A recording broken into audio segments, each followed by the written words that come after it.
Woo, woo, woo, woo.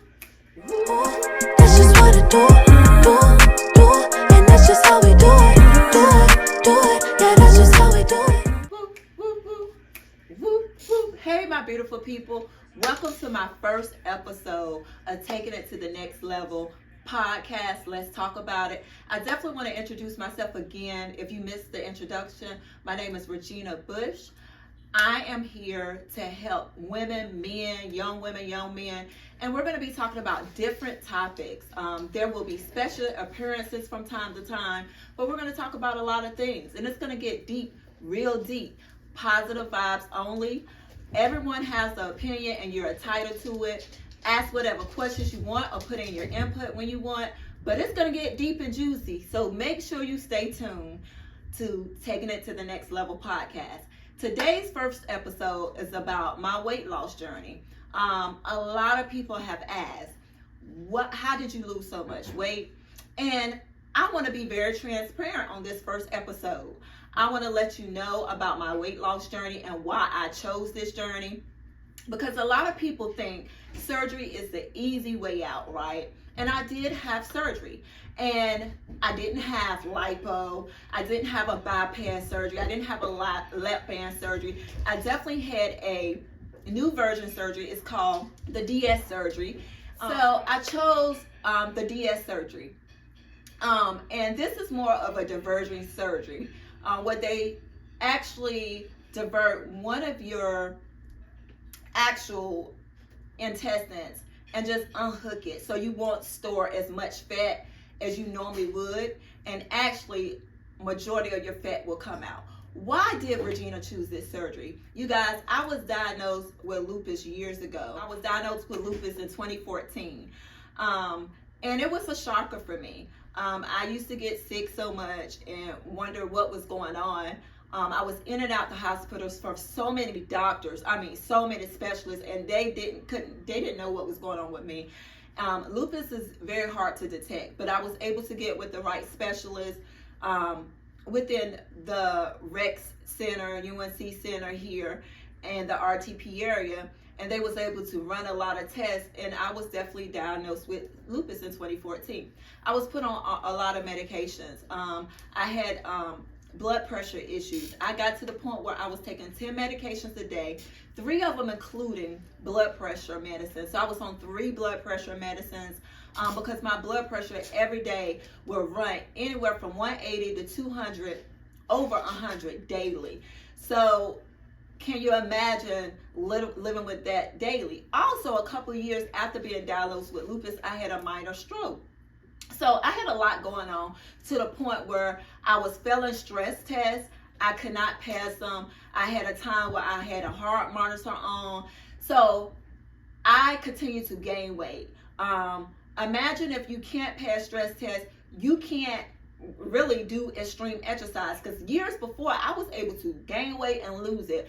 But fortunately, when I got diagnosed with lupus, I couldn't. I got to the point where I couldn't exercise because my body was either hurting too much, or my blood pressure was out of whack, or I couldn't even pass a stress test. So of course, I couldn't do extreme activities, right?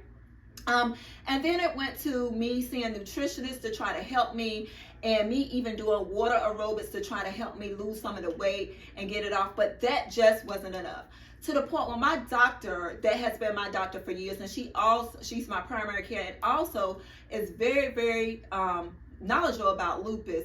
She was trying to convince me to have this DS surgery, this diversion surgery, and I was not feeling it. I was like, I don't want to do that. I don't want to do it. But she finally was able to convince me, and she said, Regina, I've been your doctor for years. I've seen your journey. I've seen your health journey. She said, the rate you're going in, what if you have another stroke and you're not able to walk again? You're not able to talk again? She said, matter of fact, what if you have another stroke and you don't survive it? She said, you're talking about the risk of this surgery, but every day you're taking a risk with your blood pressure running 180, 200, over 100 daily. What if you don't wake up the next morning? And I had to think about that. And she said, I want to send you to the classes so you can get more information on it. They're going to run the test they need. And majority of the tests they're going to run, you've already been through, because you've been through, so you have so many doctors. I had a cardiac specialist, I had a lupus specialist. So every test they had to run, even before I went into the surgery, I had already had those tests to get cleared for the surgery. So the surgery wasn't, oh, you just can have the surgery. There's tests you have to do, you have to get cleared for to go to the surgery. Well, I finally prayed about it and I thought about it, and I said, you know what, my doctor's making a lot of sense. And she said, I wouldn't put you in a position where I feel like this would be more of a risk for you. This would be more of a risk for you. I wouldn't put you in a position where this would be more of a risk for you versus a benefit. And I prayed about it and I thought about it and I contemplated on it and I went to the classes and I said, you know what, I'm going to do this. And in the process of me doing this, I hadn't talked to no one about it, my family, anything. But once I finally prayed about it and made up my mind, I went ahead and shared it with my close family. And of course, I had ones that was definitely very supportive of it. Even my boys was very supportive. I had some friends and naysayers that didn't care too much. No, don't do that. No, that's not what you need to do. But I wasn't doing it for them. I was doing it for me. I was thinking about, I wanted to be more healthier. I didn't want to be a young age and have to take all these medications for the rest of my life. I mean, you guys, I had got to the weight where I was at 288. I was knocking on 300 pounds. Now I have lost over 130 pounds. So let me be clear. I was at 288 and I have lost over 130 pounds. So I'm saying this all to say, you guys, don't judge people that have surgery. It's not an easy way out because there is a process to the surgery. It's a lot of tests you have to go through. It's a lot of clearances you have to go through. You have to prepare yourself. Even going into the surgery, was I scared? Yes, I would be lying saying I wasn't scared. I wasn't nervous. Definitely I was scared. I had to prepare myself going in. You had to lose a certain amount of weight. You had to go into speak to nutritionists going in. I had to be on a liquid diet a week before. I even was scared that the fact that I had lupus, how would it affect me? But listening to my doctors and the lupus doctors, they told me about the testimonies, how people was able to even not have so many relapses and lupus when they lost all this weight. So weight plays a major part in a lot of diseases, a lot of sicknesses, you guys. I'm going there for a reason. So as I continue to go along this journey, and I finally went and had this surgery, which was February of 2021. So this was 2 years ago. I went in at my highest weight. Maybe I had lost maybe 10 pounds before I went into the surgery, and I came out. Was it some setbacks? I want to talk about the good, the bad, and the ugly. I want to be very transparent tonight on this episode 1. Listen, there definitely was the bad and the ugly. When I came out of that surgery, I had a nurse that came out home with me. Of course, I spent the night, but I had the nurse come home with me as I was discharged. Actually, she met me at the house. And some people, after they have the surgery, they either have a nurse come home for maybe 24 hours or 48 hours. They decided to keep a nurse with me starting tops 30 days because I had lupus. So, but I ended up having the nurse more than 30 days because of some setbacks. And I'm going there, okay? So the nurse would come in every day, do my IVs and things like that. Well, as I transitioned out of the surgery, I couldn't keep anything down as I was trying to progress from liquids to a little parade foods to, the little foods you progress to as weeks go on. It's just, I can't even keep water down. But listen, before I even had the surgery, I was already nauseous. I was already at a point where I would have days where I couldn't eat or keep things down at all. So this was something that was just even more intense because of the surgery. So I ended up having to even go to the point of getting the PICC line put in, where they had to give me fluids, and they had to give me the vitamins and the nutrition that I needed because I couldn't keep even water down. It would come up. So that was setbacks for me. That doesn't happen for everybody. I have a support group that it doesn't happen for. I have friends that had this surgery and it didn't happen with. It happened for me because of what I was going through in my body. So I was on this PICC line for over a month. Because I could not get the nutrients in my body that I needed. So that alone was very depression for me. It was very hard for me because then I doubted the surgery and I questioned me doing it. But as my doctor continued to talk to me and said, Regina, you just have to make it through this. Once you make it through this, it will be okay. And I started to progress. I started to get to the point where I was able to keep things down. My stomach started to settle, and I started to lose the weight. Now, in the progress of losing this weight, it doesn't happen overnight. No, you still have to walk. You still have to exercise. So it's not like you go in and you had this surgery, a lipo, and you're just small. No, you have to lose the weight. But as you progress and you're eating small percentages now, you're not eating as much. Or in my case, I wasn't a person that eat 24/7. When I ate, I just ate too much. Or sometimes I would not even eat breakfast and have a cup of coffee and just for dinner have all this food or snack.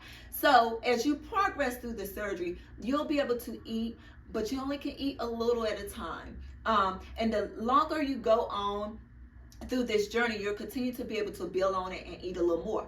But you still have to maintain it, meaning you still have to do a portion control, because that's what it's all about, right? Even if you don't have the surgery, typically a person's supposed to eat every few hours small portions, like a children's plate. That is the normal portions you're supposed to eat. That keeps your metabolism going.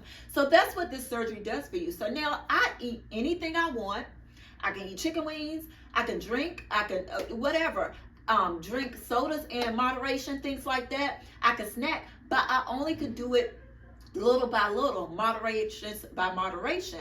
And every so often I will go back and eat more every few hours, right? But I say all that to say, do it also by exercising, doing this journey. Imagine someone going from almost 300 pounds and losing 140 pounds. There's going to be a lot of fat hanging. There's going to be a lot. So you got to tone. You have to work out. So there's discipline alone you have to do. So it's more to just having the surgery to get yourself toned. You still have to work out. And as you get further along from the surgery, you may get to the point where you can eat more. You can eat more. That means you can gain the weight back. You have to discipline yourself during that process because you don't want to go backwards. You want to continue to make it a routine to eat in portions. You want to continue to make it a routine to work out on a daily basis. And to this day, I take no more medications. I just take vitamins. I went from 10 medications, including steroid medicine, which also blows you up, right? I don't take any, not on any blood pressure medicine, no cholesterol medicine, no steroid medicine, none of those things, you guys.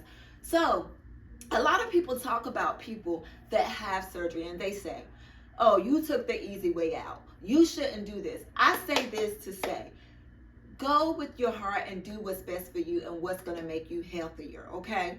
I don't look at it as an easy way out. Some people have no option. In my case, I had no other options. I tried different things.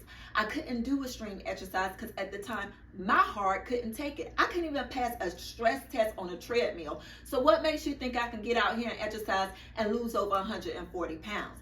It just wasn't in my journey that I couldn't do. So I chose this wonderful surgery that science had put together to help people like me to get what they need to be much healthier, you guys.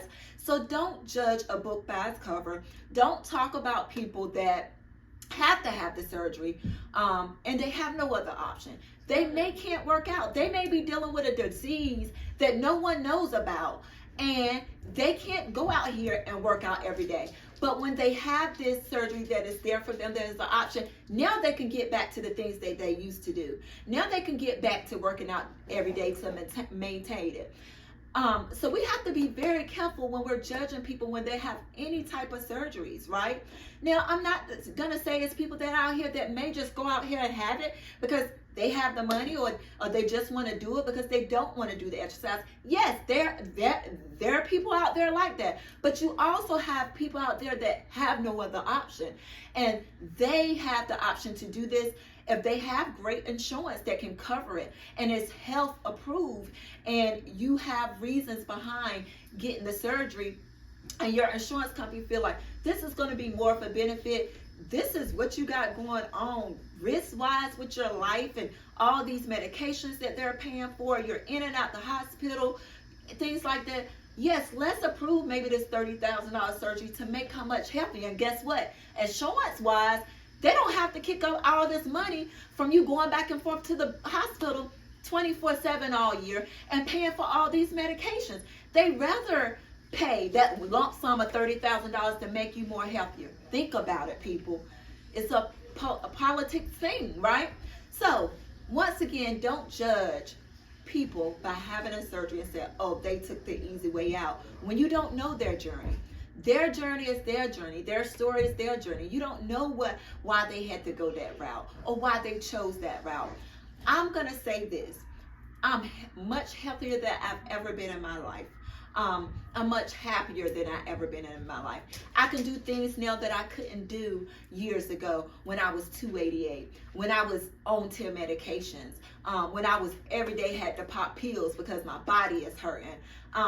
Do I still have lupus? Yes, it just doesn't disappear. But even my doctor tell me to this day, if I wasn't your doctor when you was down there with lupus, I wouldn't even thought you had lupus because your levels are excellent.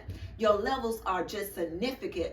I don't have the relapses anymore, like where I'm exhausted all the time, or my body is aching, or I'm nauseous, I'm throwing up, I'm having migraines. Have I had them? Once in a blue moon when I overassert myself. So that lets me know it's still there, but I'm able to catch it now. I'm able to catch myself and say, okay, calm down, take a rest, take a breather, sit down, and things like that, okay? I wanted to be very transparent today and give you guys an insight on my journey of weight loss and why I chose this surgery. Like I said, this is a very transparent moment for me. A lot of people don't know, but my close family and close friends. If you choose to have a surgery to make you healthier, not just so you can be smaller, but to make you healthier, please choose you. I'm going to say this again. Don't worry about the naysayers and what people have to say. Choose you to be healthier. I want to be here to live a long time, to see my grandkids, my great-grand grow up. So I definitely chose me, and I'm happy that I'm able to be much healthier and much happier in my life. Choose you today, okay? Choose you. Like I said, this is my journey to a healthier, life. This is my journey to why I chose the weight loss surgery.